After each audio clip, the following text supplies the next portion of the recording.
So following the studies that we are having now regarding to inner transformation, self-awareness, right? Every time we start one different chapter, we talk a little bit about what this is, what is in our intention in terms of working with inner transformation. We understand that one of the main things that we have in relation to spiritism is actually, working for our self improvement. That should be and mostly is the aim of each and every religion or philosophy. How, somehow to purify ourselves. What would be the aim to purify ourselves? Um, Basically, to be able to live in peace, to contribute for a better world, inner world, and of course, outward world as well. So that is basically the main purpose of that. As immortal spirits, understanding that according to the Spirit's book and its second part of the book, when we talk about the life of the spirit, the aim for reincarnation is exactly that. And for this purpose, we have put together a book that is called Inner Transformation that should be released, I hope, sometime this year, or most, or at least next year, about one study that we have been developing in how to do it. Because sometimes we hear so much about things that we need to do, but we do not know where to start. And actually, it's very easy to start in the way we have put it ourselves into it. We are mainly using the Beatitudes, which is what Jesus told us, taught us at the Sermon on the Mount, together with the 13 virtues of Benjamin Franklin. And we are starting a new chapter today that is going to be talking about meekness, patience, versus anger and silence as a way for us to achieve that. So we always start giving a little bit of the definition. So let us understand what meekness means. So in modern English dictionary or thesaurus makes it clear why meekness is associated with weakness, a tame and timid person, while Jesus, retaining its reference to human beings, lifted it from its narrow context and made it refer primarily to our relations with God. So unfortunately nowadays when we say that a person has as a personality trait, this meekness, many people will feel that this is, is not actually us praising other, but saying something that should be avoided. The idea here is never to be that, tame person, timid person, but a person that understands, that knows the importance of being in control of one's emotion, being considerate to others in how they speak to others, trying not to lose their temper, which doesn't mean that they have to be completely in agreement with everything that happened and just accept everything as sometimes it can be understood. So continuing this definition of meekness, some have tried to use humility as the equivalent of meekness, but both Hebrew and Greek have specific words that are synonyms for humility. Besides, humility does not fully reflect the meaning of meekness, even though the association of humility and meekness is natural and is yet another facet of meekness. So mostly because we try to find a more encompassing, I don't know, definition, trying to explain, to put it in so many words. We try to use synonyms that not necessarily represent what it truly means, this word or this virtue, because here we are talking about virtues. Humility, we studied in some of our study groups a few weeks back. It's not the same as being meek, but one thing is going to be the next step to the other. So here, like I say, it is being someone that will be able to rationalize before just exploding in emotions from, in terms of whatever kind of passion we want to put into it. Another word associated associated with meekness is gentleness. But like humility, it too does not embrace the full meaning of meekness. Both partially embrace the meaning of meekness, but fall short of its fullness. The characteristics and usage of meekness are much more involved than either word. So now we have two synonyms that are part of what it is being meek, but we don't have just, the complete picture of how to define that. It's a combination of all that: humility, gentleness, self-control, but it's everything together at the same time. This is when Jesus said, "Blessed are the meek, for they shall inherit the earth." So when Jesus introduces this maxim, he combines gentleness, moderation, docility, affability, patience, attributes of the law as attributes of the law. Consequently, he condemns violence, anger, and even any discourteous expression regarding another person. So here is just for us to have an idea that it's you know beyond the definition of words, what is exactly the emotion that we are talking about here: gentleness, humility, moderation, docility, affability, patience. All of that combined will make a person be considered to be a very good thing, that is being a meek person, because it is the meek that are going to be inheriting the earth. Let us stop a little bit here. Maybe you have something that you can contribute in your way of understanding the word or the emotion. Yes, Marley? Oh, no, no. Oh, no, I thought you were going to say something. Anyone would like to contribute with something? Nope. It is a hard one, right?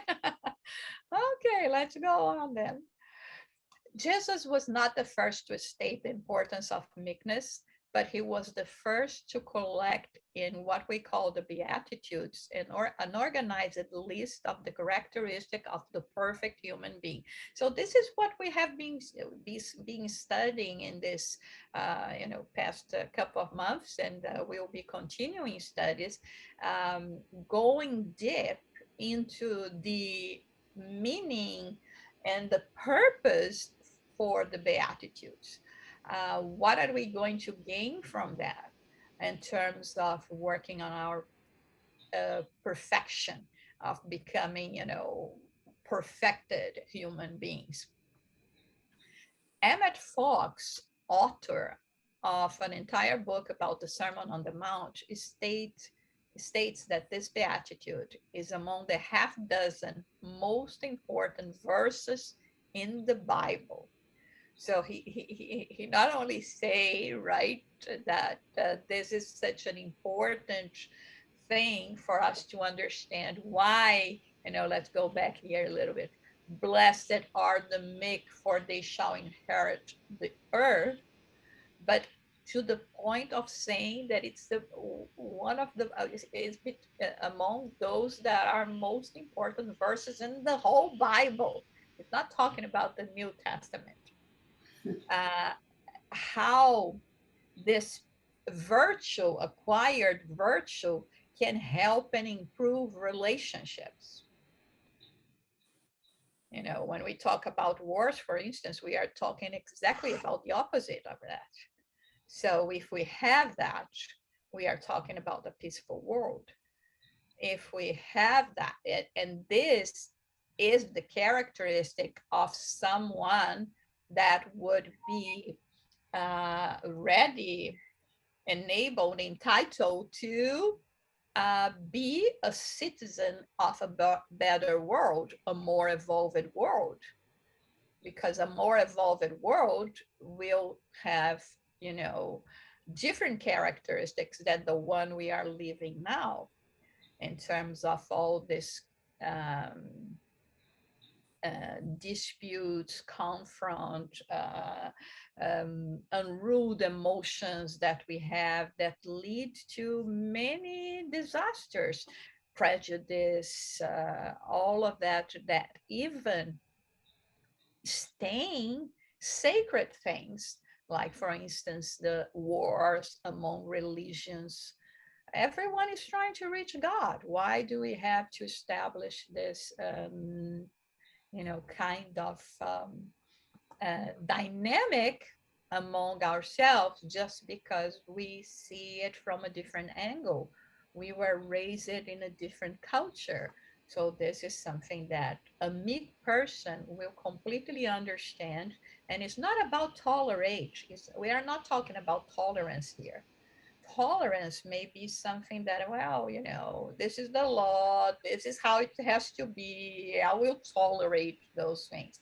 No, it goes beyond that. It goes with an emotion that fully understanding and respecting, and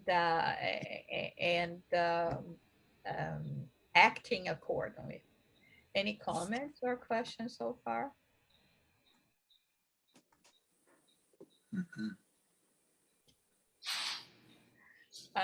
We should recognize that when Jesus presents meekness as a highly desirable quality, he prefaces it with, "Blessed are the poor in spirit, and blessed are those who mourn." He places it within a context that contains qualities which are similar to meekness.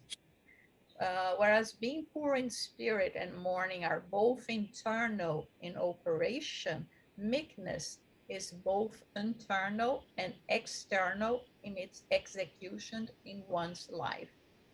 So we understand that the Beatitudes, they go like, uh, steps that we have to climb in a ladder, right? The first one, like we mentioned here, without humility, it's going to be impossible for us to recognize that we are not still ready. There are so many things that we can improve in ourselves, right?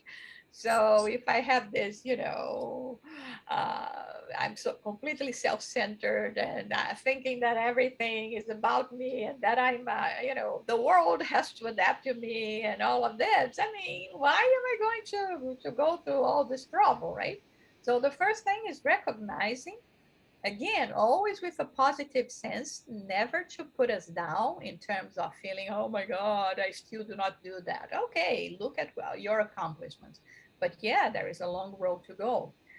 In terms of understanding that in this long way to go, we will be finding so many challenges, adversities that is going to be painful. And that's why the mourn, in this case, understanding that this this process. I was reading yesterday, I'm not going to remember quite well the whole phrase, but it's a metal only reaches its full potential when it's melted and it's molded as it should be, as we want it to be.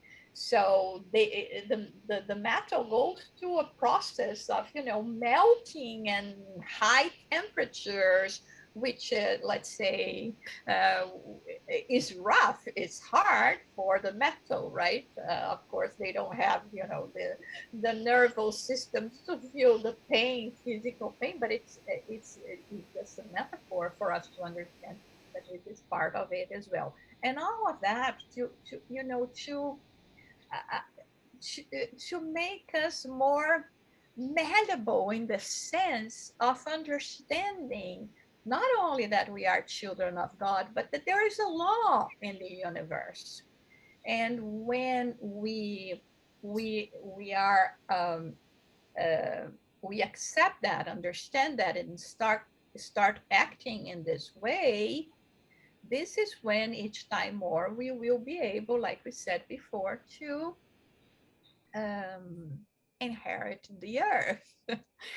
And here, I believe Jesus was already talking about the progress of earth, about the stages from world of trials and atonements, expiations, to a world of a regenerative, or a world of regeneration, where there will be you know, a much better life conditions than we have now.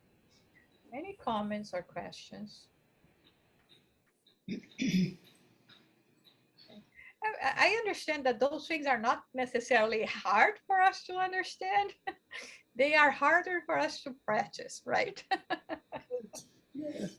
uh, that's why the repetition, and it's good that we have a week interval between those lessons, because we have time to digest, so to say, and to observe all of that in our lives and in our reactions, right?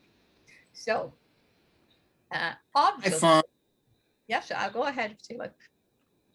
I find that picture tells the story much better than the words. Yes, right. Because it's the service of others, the Mm, intention of focusing on others that really is what is being taught here. yes, yes. And yeah, it's really beautiful. You got to you got it, Felix. It's to call our attention to the pictures. I normally try to find the perfect pictures as much as I can to illustrate what we want to say, but it is Mhm. exactly that, and the sentiment that goes with this. We're Um, still a really primitive world here, you know? Sorry. We're a very primitive world yet. Yes. I mean, Um, not so primitive, because apparently, considering the classification that we have, that of course is not, is just a partial overview. We had primitive worlds, a world when we were more or less in the time of the caveman. oh, Okay, so later on, it was when there was, this transition. Maybe let's talk 10,000 years ago, maybe even more, when we start developing, the way of communicating through signs and drawings and all that, is when and there was a wave of spirits from more evolved planets that came here, and as we have described it in the book, towards the light, and then we um, we've been going through this period. It's hard. We don't know the time span really. uh, it wasn't, I don't have this information with myself. I don't think there is this exact information, but we would say perhaps 20,000 years ago. So it was when we started going more into a world of trials and atonements. There was more mix uh, of population from more advanced worlds that came here. More advanced meaning not that much advanced considering what we were, right? That brought progress. That is, then when we started, developing further. But now, I mean, we saw that that was, and like we see it today, it has been so far much more in terms of thinking about material comfort, or that we can have in terms of quality of life, then actually start thinking about seeing ourselves as immortal spirits. So now, going through this new stage and inheriting the earth means already being able to somehow understand our purpose, understand this progress, and accommodate to it and help in this process. That would be, a world that there will be more respect, that we will not be so much worried about our own corner, and not thinking about others, not caring about other things. So we see a lot of movement around of movements that are calling for a change in many of the paradigms that we have. We see now, this the ecological movement, the this movement to respect gender, and when I say gender, I even say women, right? uh, which is something that has been happening quite so recently, right? Considering up to the 19th century, according to the church, we didn't have a soul, we had no right to vote, there was all of those things. And of course, in terms of different ethnicities and life inclinations, decisions, so it is bringing all those concepts, how we have to renew ourselves. And while for maybe 50 over generation, we know, uh, you know uh, we are transitioning from those two phases, right, of not having that so much, and now seeing a different reality. Our youngsters today accept those things, is already part of their lives, this kind of understanding and respect. And so but like you said, Marlene, there is still a long way to go. And I mean, we're just starting in this new phase. Go ahead. Well, I say that we are primitive because we insist on being violent with others. Um, we have the Ukraine as an example. We can't get it together to bring that conflict to a peaceful conclusion. So, I mean, I see it every day. People cut each other off on the highways and the streets. Somebody's on the ground and people just walk right by. You know, this kind of thing. That's why I think we're quite primitive yet. We insist on violence. That seems to be a part of our culture. Yeah. it is not our second nature yet, right? That's why sometimes, sometimes depending on the talk that I'm giving, I mention the need for us to learn to be good. And sometimes people feel that how is that learning to be good, exercising to be good? Because the thing is, we are still not. It's still not our second nature to be good, to be nice. Our reaction it's always going to be, or not always, but many times is going to be like, fend for yourselves, right? And this has to change. It is changing little by little in the new generations. And of course, the old generations are absorbing that as well. And when I mean old, I mean 50 plus. They are absorbing that as well, not without a cost, not without a lot of vigilance. But it is a process. It is a process. And I just think, I mean, this is my personal way of seeing things, that uh, the evil, the bad, makes a lot of noise. Yeah. uh, the good, they don't as much. They are more cautious.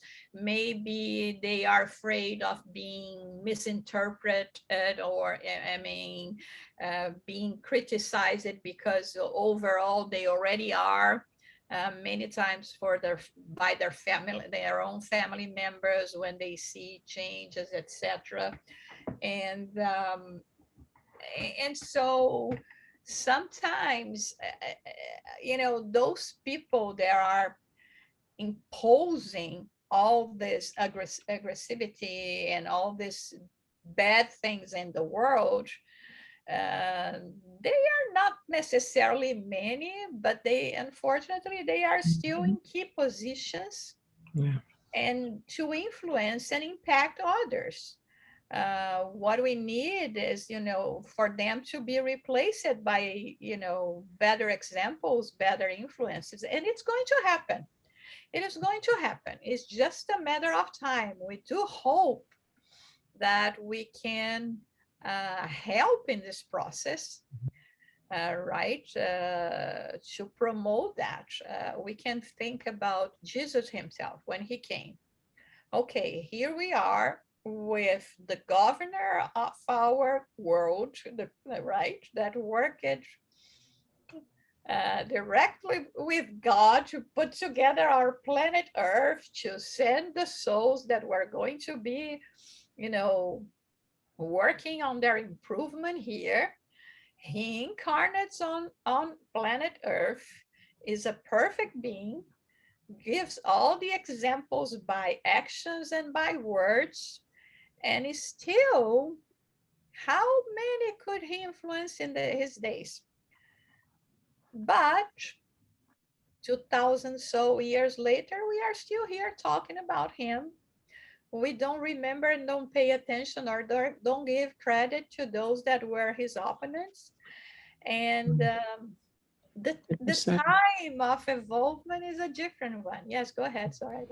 Yes, I see what Marilyn is saying. I understand what she's saying, but I look at it at another angle. I don't believe there's some, maybe few, I say primitives, that still need to improve their ways of living and understanding. But you see, I see now, here we are sitting here studying, and the light of Spiritism has broadened our horizons of what true life is all about. And it depends on each individual, and they are growing in thousands and millions who understand the most important thing is to do unto others and love God with our hearts.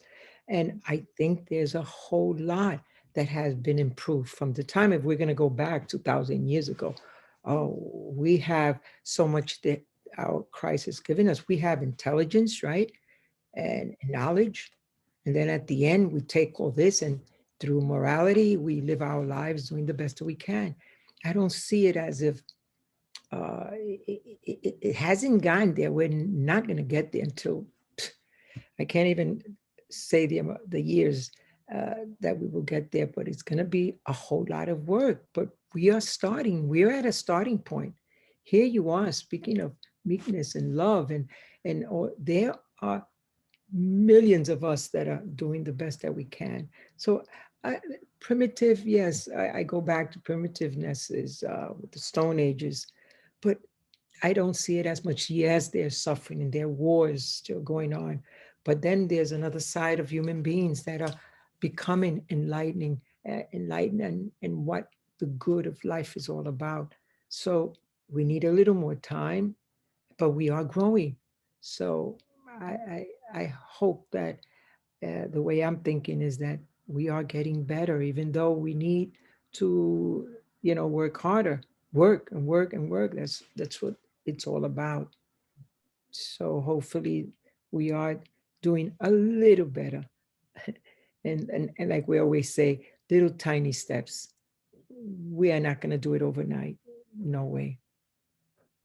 I think it'll take probably several thousand more years. Of course. And I always think of, look what they did to Jesus. I mean, boy, that's pretty primitive. Yes. He brought hope for the world, he brought Yes. all the virtues that we need, and they crucified him. But we had no understanding. This is why Jesus came to us and to teach us, opening our hearts to what is good. Well, Sermon on the Mount, the Sermon on the Mount says it over there. So now we take it into our hearts and work with it in our daily lives the best way we can. But it's work and work and work. I understand what you're talking about, Marlene, and of course, from our perspective, we want to see it changing, preferably not even overnight, yesterday, right? Yes. We were already there. And yes, there are waves of, of this tempest torment that we feel like we are, facing the eye of the hurricane, and everything around seems very bad. And it's still, there are so many things and that need to be changed. And again, this is the purpose of our studies here with this topic, because everything is starting even from what Gandhi said: be the change you want to see in the world. Right? I mean, I cannot be responsible for what others are doing, but only for myself. And uh, and sometimes our attitude of saying, when the world changes, I'm going to do something about it, is not an attitude that is going to happen. Or what's the point, right? It starts with us, and if it comes to worst case scenario, we say goodbye planet Earth, and here I go, better planet. Okay, if here people insist on being delayed so much, we will not be here. We will, I mean, unless we want to help our loved ones, but we will be entitled to move to better places. So, and if we are here with a little bit more of knowledge, understanding, and even wisdom, it's because somehow our examples, our influences are what is lacking to help others to step by step starting doing something. And at the same time, when we are exercising this goodness, we are going to be promoting more, even more goodness for ourselves. But yes, there is so much to go. But again, like I think I mentioned last week, right? Mhm. Let's not look just at the glass half empty, but half full, right? Let's see how much we have evolved. And this means not only in terms of scientific achievements or even quality of life in terms of, everything else for the physical life, but even in terms of what as human beings we have conquered. So before we were not so good. Now we are at least understanding, not being good yet, but understanding that this is the way. And I mean, it's the only way. Yes. Okay, let's go another one. Obviously, the world's ideal of the perfect individual is very different from that of Jesus. Mhm. Given the way that modern people look upon those who are meek, Jesus' statements about meekness is almost incomprehensible. The world would instead word it this way: Blessed are the strong who can hold their own. Mm. So this is a paradigm that we have to change, right? And it says those who are strongly, almost fiercely competitive, aggressive, and assertive are the ones who receive recognition, admiration, and reward. Oh, sorry, and reward. So this is where we still are, right? Some of us already look that from a different perspective. It's not any longer just about physical force or intellectual force and domination.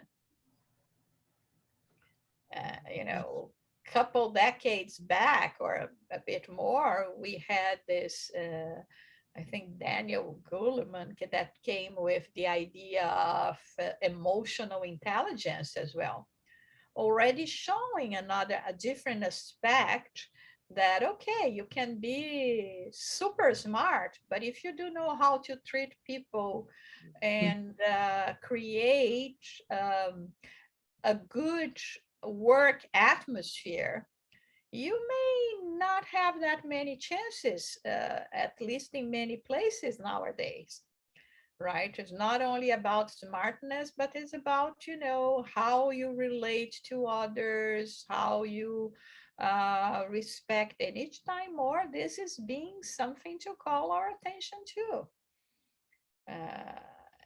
And considering the diversity that we have nowadays in basically all the countries, right? Because immigration travel has been so easy that now we have different cultures, ethnicities, all of that in each and every place.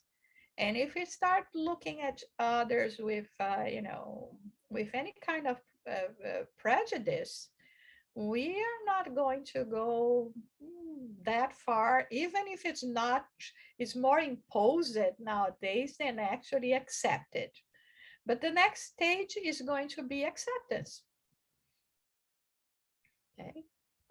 So why does Jesus say that those who are meek will inherit the earth? And he also says that one should renounce the things of this world. The answer is quite simple. It is on earth that we have the opportunity of growing, spiritually speaking, and advancing towards God. We could achieve this state more easily if we didn't have to struggle with diversity and contradictory emotions on a daily basis. So again, the life conditions on earth are changing slowly but surely. And it's up to us to really be able to adapt to a new lifestyle. Again, sometimes when we talk about spirits that probably are having their last opportunity of reincarnation on earth, is much less about, throwing them out than them saying, I don't know, I don't want to live in a world like this. I like wars. I like fighting. I like, living in my clan. I don't want it to mix up with other people's or, you know, so because many times we think, oh, they have been, is going to be expelled from paradise. First of all, it's still not paradise, right? This is, we are building the paradise. The paradise doesn't come ready. But it's more about you know what interests me, how places there I'm going to have affinity with. There are people that like to go still watch, I don't know, a bullfight, and others like to go to a concert, a classic music concert, or any church, or you see, we are different. We have different interests, and so this is what we are talking about here. Our world is going to a transition, a planetary transition. There are many spirits already. They are qualified for a different lifestyle. And this is where, meekness is one of the attributes for us to be able to stay here longer, right? Or remain here and be able to enjoy all what we have been sowing so far. And sometimes remember, there is this paragraph in the Gospel according to Spiritism, chapter 17, Be Perfect. I don't remember if it's I think 4 or 5 or 11, I forgot. Where Kardec says that true spiritists, meaning, good people, okay, that can belong to any religion or philosophy, are those that are working on on taming their bad inclinations. So we are still not required to be there already. Just in the process is good enough. But in the process mean being aware that it has to be done, and it start with the first steps. Any comment or question?